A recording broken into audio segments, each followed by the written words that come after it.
National study in 2023 said the United States needs about 400,000 new engineers each year.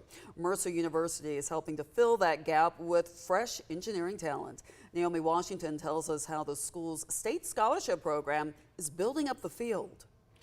Mercer is opening the door for more students to get into engineering. The school offers the scholarship for engineering education. Pierce Mastrione is a Mercer engineering graduate who got the scholarship.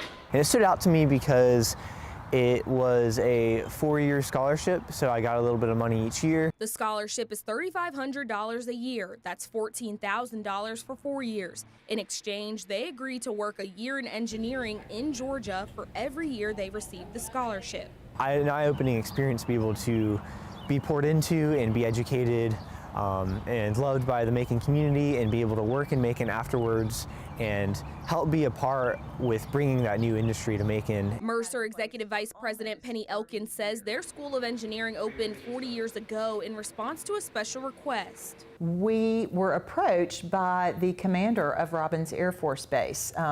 Mercer did not have a School of Engineering, but they were in desperate need of engineers to support Robins Air Force Base. The scholarship is technically a loan, a big incentive they market to prospective students. It's a great asset for the state that either they work in the state of Georgia as an engineer, or the students actually pay back the loan to the state of Georgia. So it is a win-win all around for the Georgia taxpayers and certainly for the Georgia workforce. Mastrione graduated in May 2023 and now works as an engineer at Terracon Consultants in Macon. It always makes me excited that companies are moving to Macon and looking at planting here and being the first person who gets to work on those projects. Now he's working to build up the state he grew up in. In Macon, Naomi Washington, 13 WMAZ News.